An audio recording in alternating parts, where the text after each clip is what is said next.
Welcome back, everyone, to another episode of College Hockey Talk. On today's podcast, I welcome back former Quinnipiac women's hockey player Lexie Adzija. Lexie recently just signed a professional contract with the Metropolitan Riveters in the PHF. Lexie, thank you so much for coming on the podcast today, and how's everything going? Thanks for having me back. It's crazy. We're just talking about how I was on 3 years ago and time flies. It definitely doesn't feel like that, but happy to be back. Well, I'm happy to have you back on, and obviously a lot has happened in your career since we last had you on the podcast. I guess the big thing, since it's the latest news, is you recently signed a contract in the PHF with the Metropolitan Riveters. Talk about how that contract went down and what made you want to play professional hockey with that team. Yeah, I've talked about this a little bit the past week or so since the signing was announced. And when I was younger, and even a few years ago, I didn't think I was going to have the opportunity to play pro hockey or get paid to play hockey. As a little girl growing up, we didn't have a league, or I didn't have a league to dream of playing in like the boys did. So obviously, I love hockey. It's been my passion for as long as I can remember. And the fact that I'm able to play professional hockey and get paid and have a livable wage is actually crazy. And honestly, it's still pretty surreal. But yeah, once I finished the season, obviously, we had another great year at QPAC, but I knew my playing career wasn't done and I still wanted to play. And now there was opportunity to play. So just super excited to have signed that professional contract, and I can't wait to get down to New Jersey. That's awesome. Have you had the chance to meet any of your teammates? I'm not sure if any former Quinnipiac players are on the Riveters or not. Yeah, so I actually went down for a skate the end of March. And there's a defense who was in her senior year when I was a freshman at Quinnipiac, Anna Kilpinen, and she just re-signed with them. So a few familiar faces, which is really nice. And then when I went down there to skate, a lot of the girls seemed great. So I think we'll have a good group. That's awesome. Now, obviously, outside of the signing, how has your offseason been going so far? And do you have any plans this summer, whether it's hockey related or not? Yeah, off season is crazy as per usual. This off season, I'm really trying to focus on getting faster. So on the ice a few days a week, in the gym 5 days a week, and trying to get explosive, work on my quickness, getting faster, and then maintaining and building strength as well. So busy off season, but yeah, as normal. And I also, a few months ago, started a hoodie company with my former Quinnipiac teammates. So just trying to get that up and running. It's definitely been a learning curve, but it's been super fun. So that's kind of something other than hockey that I have going this summer that's pretty exciting. That's awesome. Do you want to plug it in for all the listeners to potentially look at and potentially buy some stuff? I want to help you out a little bit with that. Yeah, if you go to theunmatchedllc.com, you can find some of our hoodies there. We sold out a bunch of them at the beginning, which was pretty cool. So there's still some pre-orders, and then there's a few still in stock. We have an exclusive student athlete line, and then we just have like a classic unmatched hoodie. It says unmatched down the back on the spine, and then another one that has my 6 a.m. lift look on the back, and our logo is a lion with a crown. So pretty exciting and pretty cool. So check it out if you guys want a comfy hoodie. That's awesome. And obviously, we had Nina Steigoff on the podcast a few years ago as well. So I definitely want to give her a shout out just because I want to help you guys out as best as I can. Yeah, we appreciate that. Thank you. Well, like you were mentioning, you want to work on your skating just because you want to be faster for the upcoming pro year. What else are you working on regarding your training for this off season to help you prepare for your first year in pro hockey? I don't know. Is it different than college? I feel like the transition isn't as extreme as going from minor hockey to college hockey, but I feel like there's got to be some transition since you're playing Yeah. older Yeah. players. Yeah, you wouldn't think, but I watched a few games this year and it's pretty fast. And if you look at some of the talent that's been in the league and some of the talent that's come into the league this upcoming year, it's getting pretty deep. And now you're getting paid to play. So it's your job. So expectations are a little bit different. And if you want to make money, you got to perform. Mhm. So I think in that regards, it's a little different. But the thing about hockey is there's so many things to work on. So every day just working on my hands a little bit. It's pretty cool. I'm in a new house now and we just got a new barn, and my dad actually got synthetic ice put upstairs in the barn. So I've been up Nice. there and pretty lucky and grateful to have that. at my hands every day. So work on my shot. I can get a few, it's pretty big up there. So I can get a few strides and shots off. So working up there every day, and then in the gym, at the track, doing some speed sessions, and then on the ice with my skills coach and my skating coach. Well, this is a college hockey podcast, so I do want to talk a lot about your time with Quinnipiac the last few years. Since it has last time we had you on, it was before the COVID year, and now obviously a lot has happened since you've Yeah. been on the podcast. So I want to start off before the 2021-22 season. You were named assistant captain. I want to ask you, what type of leadership did you want to bring towards the team for your senior year, and would you consider yourself more of a vocal leader or lead by example type of player? I think a little bit of both. I'm definitely vocal. I pride myself on bringing the energy, being loud, and holding people accountable. And that was kind of my role as an assistant captain. But I also lead by example. I bring the energy in terms of my voice, but I also brought the energy and love bringing the energy to every practice and competing every practice, and not just every game. I think every time you're on the ice is a time to improve as a whole and individually. So in the weight room, I like being loud. On the ice, I like being loud, and I bring the compete. So that's what I want to bring to my leadership role. Now that season, that's this as an outsider perspective. I started to notice that that's when you guys started to become more consistently ranked in the top 10 in the USCHO polls, and that continued throughout your rest of your career with Quinnipiac. So my question is, what improvements did your team make between the COVID season to the last 2 years? And how does your team sort of maintain that consistency throughout the regular season and handle the pressure of being a ranked team in the ECAC? Yeah, I think it started a few years back from my freshman year, honestly. My class came in and, we had the goal of taking the program from a building program and making it a program that was a top 10 program consistently. And I know Cass had that goal as well. And I think, yeah, it was a few years of building. And then when that COVID year came, we really took advantage of that as a team and as individuals. We all did a lot of reflecting on making our good things great, and then making some not so good things a little bit better as a team and individually. And I think just a lot of it stemmed from team bonding. And we had a really, really close knit group. And we knew, if I made a mistake on the ice, the girl to the right and left of me had my back. And I think that's super important when you have that trust. And I think that definitely contributed to our success that we saw in my senior year and my fifth year, and just awesome to be a part of. And yeah, you touched on it a little bit. The ECAC is a competitive league. And in my opinion, I could be a little biased, but I think it's the most competitive league. You see the most one goal games in our conference. There's not a ton of blowouts. Every game and every team we faced was an opponent. You had to be up and ready to play for them. And I think that also helped prepare us for playoffs. And we had a few NCAA tournament runs. And I think we had some success in those because our competition was so elite every weekend throughout the season. Listen, I totally agree with you. You're preaching to the choir. I do think the ECAC is the most competitive league in women's college hockey, just because if you look at the WCHA, it's really four teams that are like at the cream of the crop. But Yeah. in the ECAC, I think there's like from 1 to 6, any of those teams have a legit chance of making the tournament and winning the ECAC, which not many conferences can say. So that's definitely why it's very fun to watch, just because of the parity that the conference has. Yes, no, for sure, for sure. Fun to play in too. Absolutely. Now, I'm curious because you sort of mentioned it sort of started with the COVID season from some of the stuff that you learned.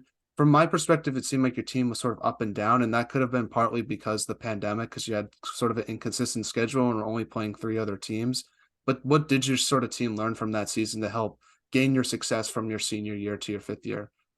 Yeah, I think we learned how to deal with adversity and become resilient. I think that's what a lot of people can take away from COVID. It was an uncomfortable time. And our strength coach, Coach B, one of my favorite people ever, he preaches, you have to get comfortable with being uncomfortable, and that's how you get better. And so that year was an uncomfortable year. It was a time where we had more practices, way more practices than we had games. We were practicing 6 times a week. So trying to find time to keep it fun is hard when you're a hockey player. Yeah, you like to practice, but the best part is playing the games. So I think just dealing with that adversity and learning how to deal with adversity, getting comfortable being uncomfortable, and becoming resilient really helped us moving forward into my last 2 years. Now, your team won the Nutmeg Classic for the second time in your career, beating UConn in their home barn. What did that Nutmeg Classic win mean to you, and what was it like playing in those in-season tournaments, especially since last year you never got to play in the Nutmeg in Quinnipiac?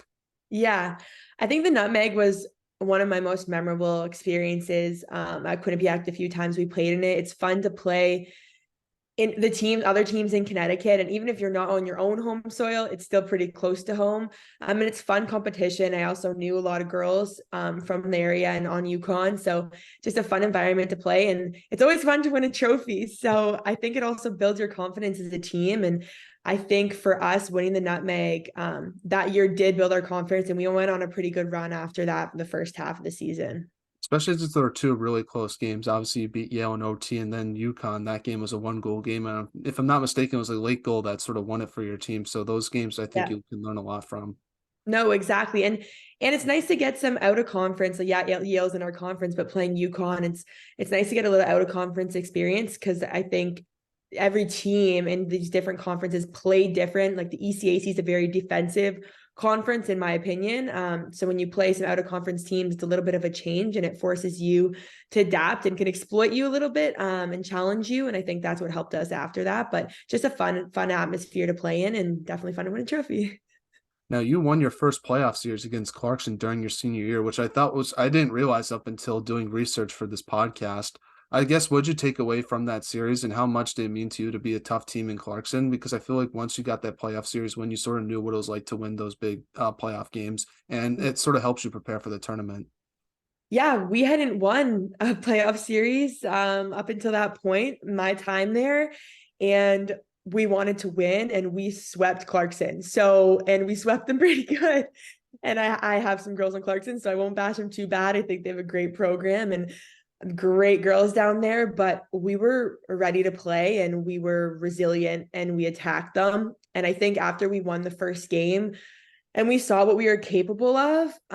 It was just no letting down after that. We took it to them, and it was nice to also play at home. You know, we hadn't had that either. So that's a series that I will take with me and remember for so long. And just winning that series, it meant so much to not only our seniors, but our fifth years too, that, you know, that was 5 years it took them to win a playoff series and against an amazing opponent. So yeah, definitely a great series and also a good builder for our team moving on to the later rounds of the playoffs. Yeah, and you played in your first NCAA tournament game against Syracuse that season. Talk about that game and just playing in your first tournament and what it meant to the program, because that was the first time you guys were back, and I think like 4 or 5 years since that when that game was played. Yeah, again, I just think it was something we were working towards, but we knew we were capable of getting there. It was just that we were finally there. It was so exciting. And I remember former players and alums from so many years wrote us little notes, and we had them all pinned on the board in our lounge as we were walking out to get on the bus to go to the airport. And I think it was so cool just to see the support we had and the people that had been watching us all season and really believed in us.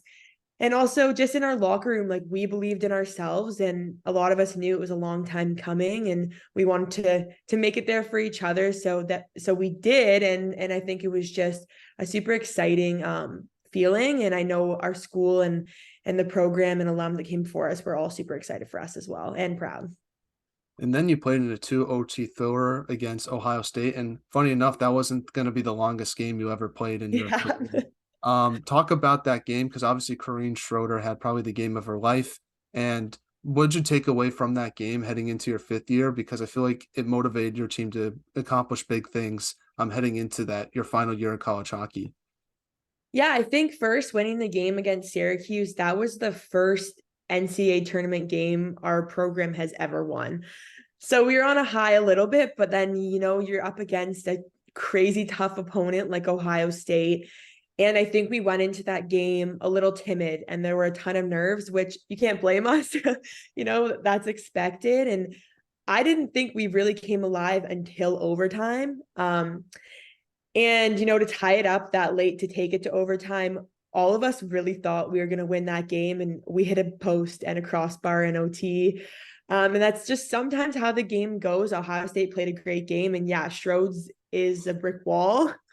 She's pretty incredible and she held us in there for a long time. But I think also in OT we had some great chances, and it just, the puck wasn't going our way at that point. But Ohio State was a great opponent, and we knew that we left everything on the ice that we could have. So yeah, it was upsetting to lose that game, and it wasn't the result we wanted, but we also were super proud of how we did play and how we came back to tie that game up. And, we took them to double OT and they ended up winning the national championship. So, that was the closest game they had.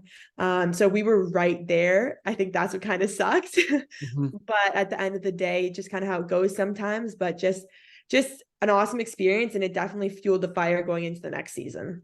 Absolutely. And obviously that barn is super small, so the atmosphere is pretty unbelievable to play Yeah. there. I just know that I remember someone saying the locker room's like in another building, so the walk to the ice is like the longest walk of like Oh yeah. all time, which is like I don't know how you guys do that. That's pretty weird. Yeah, it was a long walk. This past year we stayed in a different locker room, but the first time we were there, yeah, it was like across the road, down some stairs, across the gym. Yeah, it was about like a 5-6 minute walk to get to the rink in your skates. So that was an adjustment, but the atmosphere was super cool. It was really loud in there, which it was a good atmosphere to play in, and we really enjoyed it. Now, what made you want to use your extra year of eligibility and play for Quinnipiac for another season? I think my time at Quinnipiac was incredible. And when I was going through the recruiting process, I knew that was the place I wanted to be. And I felt like we had some unfinished business. Unfortunately, we made it to the exact same spot we did the year before, but I wouldn't have traded that or changed my mind if I could go back. I would make the same decision over and over. That program and the people in that program, my professors, our support staff, Coach B, it has given me so much, and I've learned so much, and I'm just so grateful to have had not only 4 but 5 years there. And then you were named captain of the team for last season. What did being named captain mean to you personally?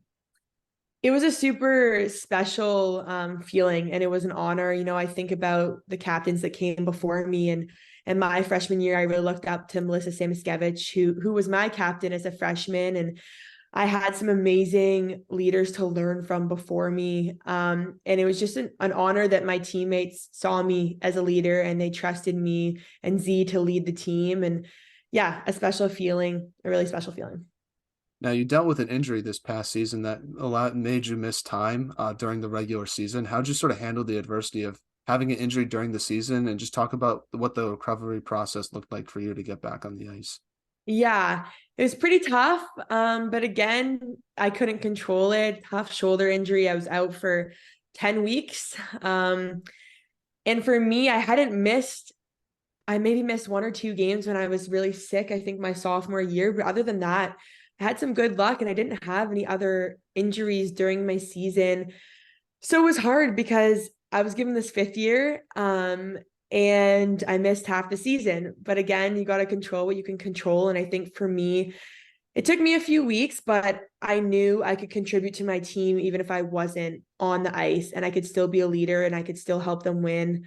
Even if I wasn't on the ice, and I knew I had a bigger role to play, and I had to kind of change rules and help some of the other girls that weren't playing as well. But I think for me, Coach B helped me a lot, and it was just mindset. Got the chance to work on some things that I normally wouldn't have got the chance to work on in season. I think I came back the most fit I've ever been. Like the amount of conditioning I did when I was hurt, the bikes and things I could do, I did, and my legs were super stable, and I was able to come back and jump right back into play, which I know my coaches were pretty shocked with, and I shocked myself with that as well. But yeah, it wasn't the easiest time at the beginning, to be completely honest. And I don't think it would have been for anybody, but I did a lot of mental work, and I was able to become more resilient and focus on the things I could control, so that when I came back, I was ready to play. And then came back for a few games, and then unfortunately got a concussion and missed another few weeks. So a year filled with adversity, and everyone asked me like, oh, like, did you expect that? No, I didn't. I didn't expect to miss more than half of my 5th year. But again, I never expected to have a 5th year either. So for me, I just focus on the things I could control, and each game that I got to play, I was so thankful for, and just thankful to have a 5th year, even though it didn't necessarily 100% go the way I wanted it to. I learned a lot from the experience, and I'm just so grateful to have had that 5th year. So when you were on the bike, you had the strap just like doing it. I've never seen that before.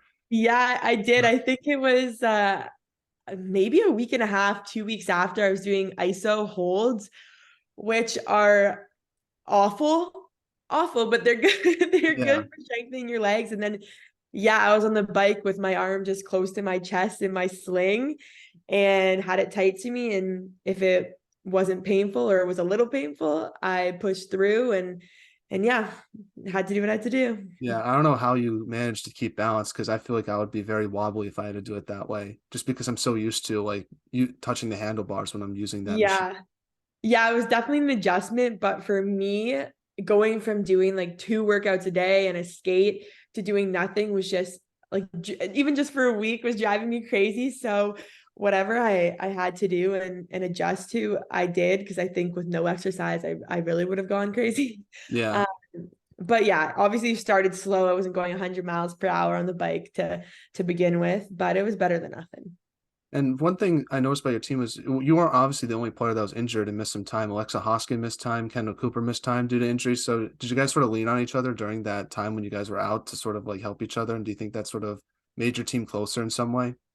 Yeah, I think it did. And through all the injuries, everyone on our team was so supportive. Like, I can't even count on my hands how many times people have reached out to me. How are you doing? Do you need anything? I know this is a tough time for you. I know this isn't what you wanted.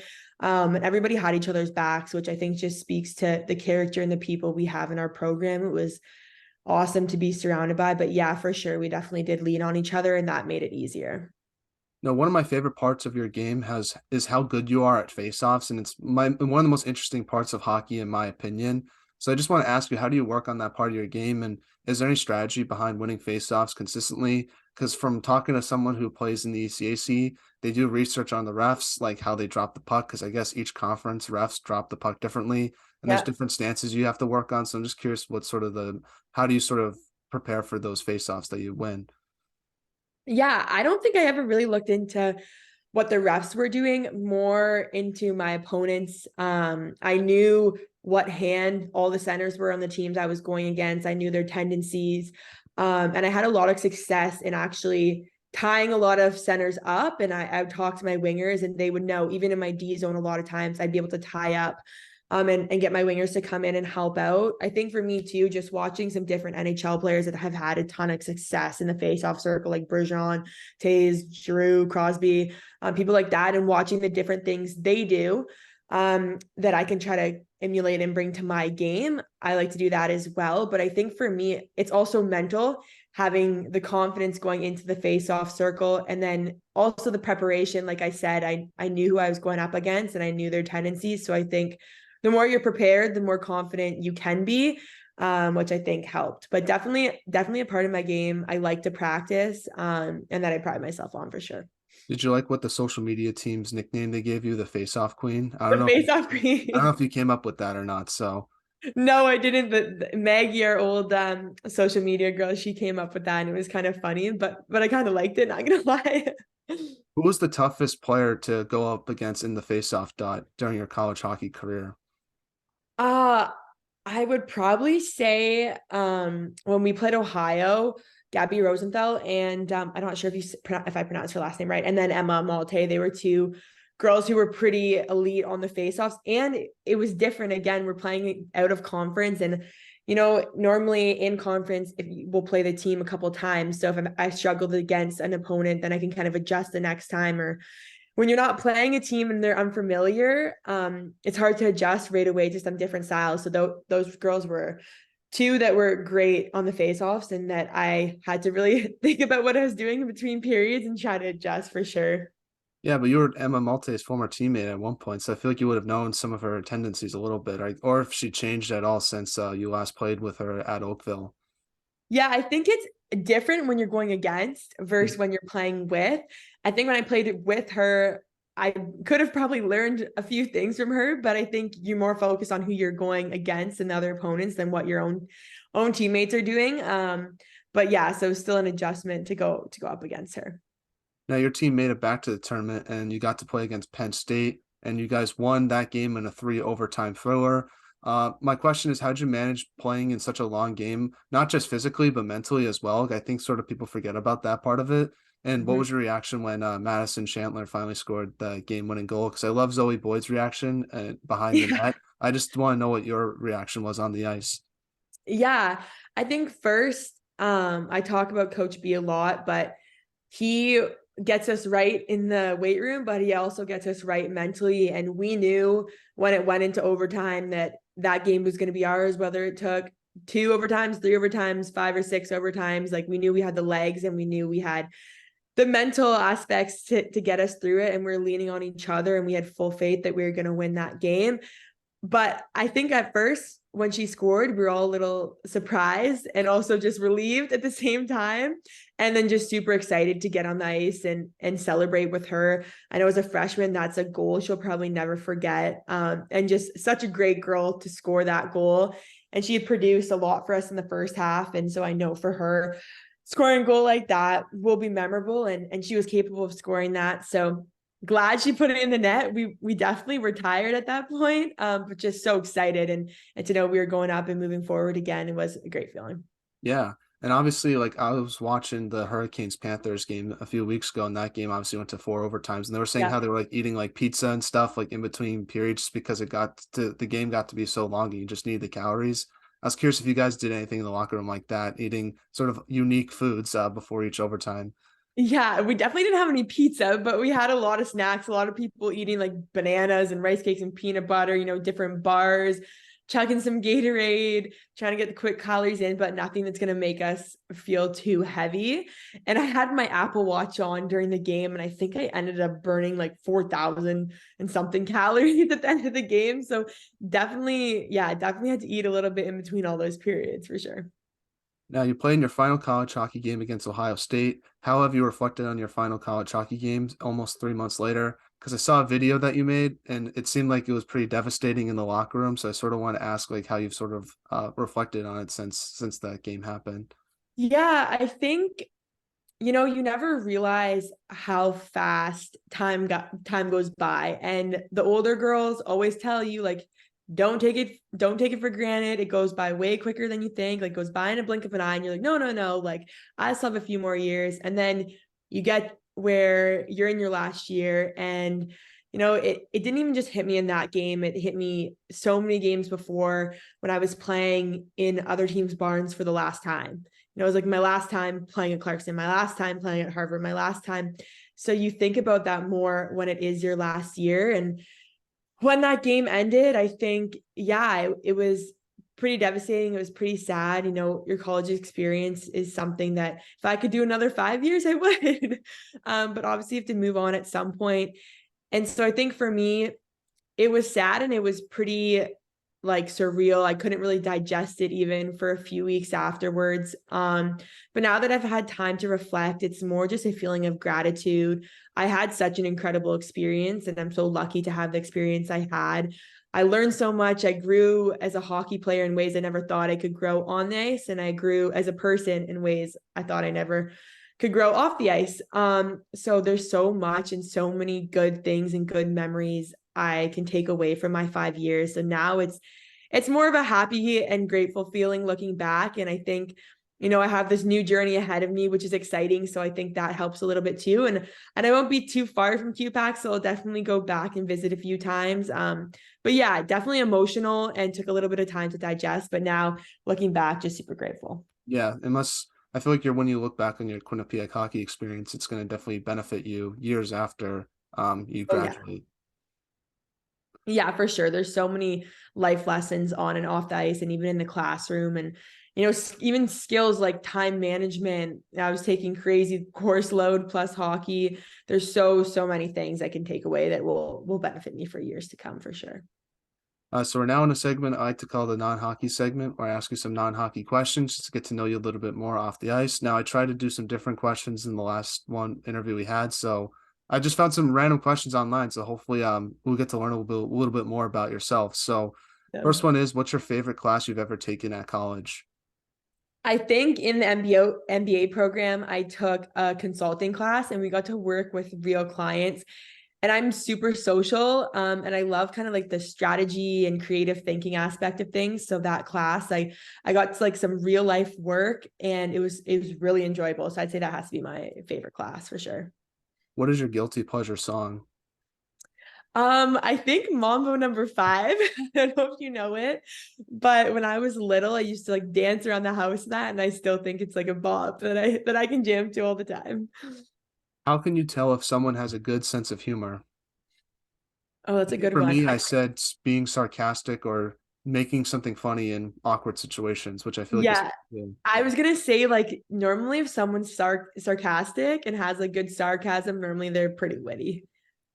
Now, what is the most interesting thing you've read or seen this week?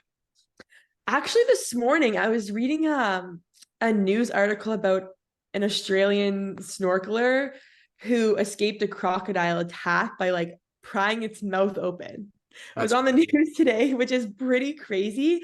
He ended up not even having any major injuries. And when I was reading about it, he said like his head was literally in the crocodile's mouth and he somehow like opened its jaw, which is like pretty insane. So I'd say that's probably something interesting I read today.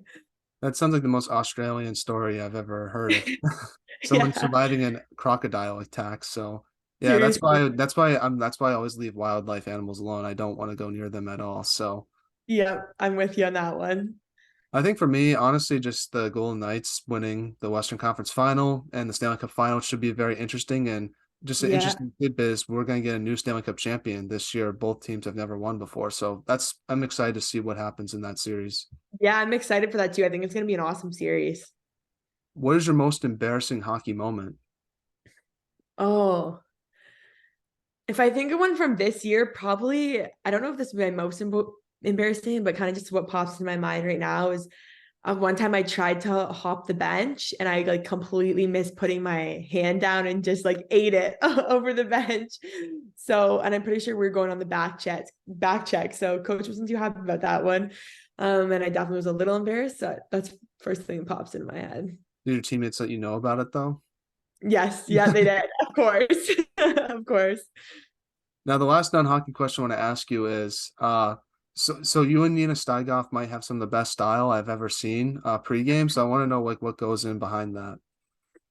I think so. Nina and I are like best friends. We're super close, and we both love clothes and love dressing up. So it started this year. We planned our home opener outfit with the pink suits and the hats. And after we did that, everyone was like, "What's next? Like, what else do you have planned?" And at that time, we're like, we weren't planning on doing anything else, but then we kind of had to. So we had some good sparkly ones. We had the blue ones, and then at the tournament, I had an all gold and she had an all sparkly one. So I think for us, it was just something fun to do. We definitely spent some money on some of those, and I'm not sure if I'm ever gonna wear some of them again.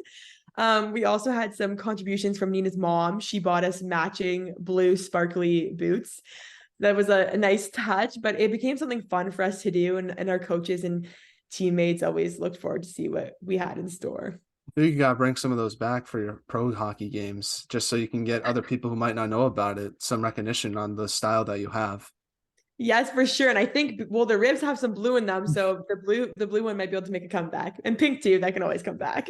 Exactly. Who has the best style on the team outside of you two? I said Sadie Pierre just because it's very like casual, but I think she makes it work. I was just curious what your thoughts were on that. Yeah, I think we have some different like Alexa Hoskin and Maya Labatt have more of like a casual, cool style. Sadie has good style. Kate Villeneuve has good style. Yeah, I think our team dresses pretty well for the most part.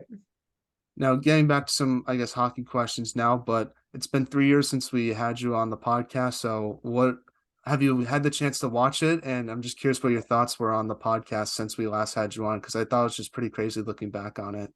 Yeah, no, I have definitely listened and watched some for sure. And I just think it's so cool to see how you guys have grown. And a lot more people know about you guys now than when I was on 3 years ago. And you've definitely had some like cool players. You've had some cool stories on there. So I think just more people to relate to and more hockey stories, the more you're growing. And it's awesome to see you grow and super exciting I to do follow. miss the purple room though. Yes, I know. We upgraded from the purple room. We moved houses 2 years ago. So yeah, a little upgrade from the purple room, but maybe I'll ask my dad to paint one of the walls purple, bring back some memories. That's good. That's good. Well, anything you want to talk about? The floor is all yours. And who should we have on the podcast next since you know so many people? Oh gosh, I have to do some thinking on that one. You already had Nina. She's chatty as well. You can get some players back on if you want to hear more stories from them. All right, I'll do some thinking on that, and I'll definitely let you know when people come in mind. But yeah, no, I just appreciate you having me back on here. I love talking about my experience, and it's also nice because some of the questions you ask, I don't ask myself. And, I think for me, it helps me reflect on my time and some memories and things that I wouldn't maybe have reflected on and which I need to do more of. So it's a good reminder for me to think back on the good times and things, ways I've grown and things I've learned and how I'm going to take that into the next chapter. And so I appreciate you having me back on and asking me some good questions. And I'm excited to see the people that you have on here next and excited to continue to follow you. Awesome. Well, I appreciate the kind words, Lexie. It means a lot to myself. And thank you for coming back on the podcast. I really enjoyed getting the chance to talk with you again and sort of reflect on your final years with QPAC. And obviously, it's a big hockey school with what's going on now. So I hope it continues on the women's side as well. Hopefully, you guys can add to that national championship collection. So thanks for Yes. your time. You're a great player, a great person. And I really enjoyed getting the chance to talk with you again today. Thank you so much.